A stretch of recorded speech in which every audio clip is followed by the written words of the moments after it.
MASH have been selling their 400cc retro roadster in the UK for just 18 months, and have now launched a whole string of new bikes, including this 400 CAF Z9 Racer, an unashamedly Brit-style 125 and even a geared 50 which looks much bigger than it really is. The TT40 CAF Z9 Racer is powered by the same 399cc air-cooled 4-valve single as the Roadster. And, if the motor looks vaguely familiar, that's because it's based on the 1980s Honda XBR 500.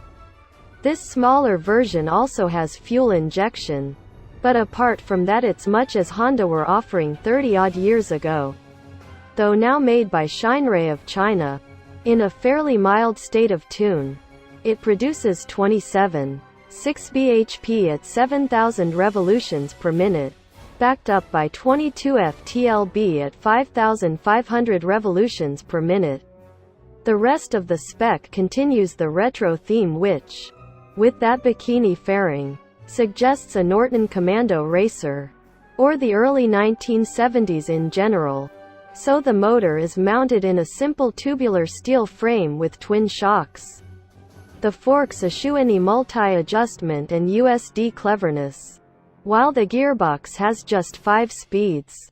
Spoked wheels on alloy rims, Monza filler cap and rib seat with a color-matched hump tick a few more of the retro boxes.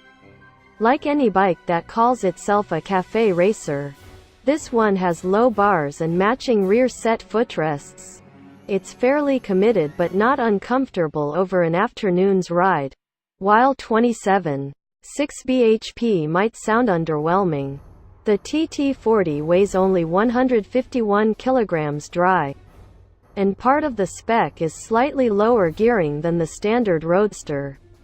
The end result is that it's surprisingly quick, pulling well from 2,500 revolutions per minute in every gear except top, with a fruity 4 to 6,000 revolutions per minute mid-range, and even likes to rev onto the limiter at around 8,500. MASH claim a top speed of 95 miles per hour. Vibes are present but unobtrusive, and it sounds like a sporty single should. The TT40 handled decently on Corsica's serpentine mountain roads.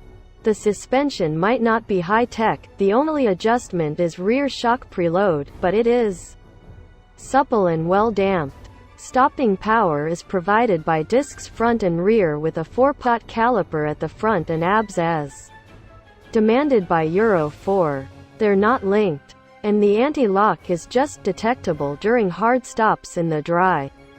Surprisingly, you can turn it off if you choose.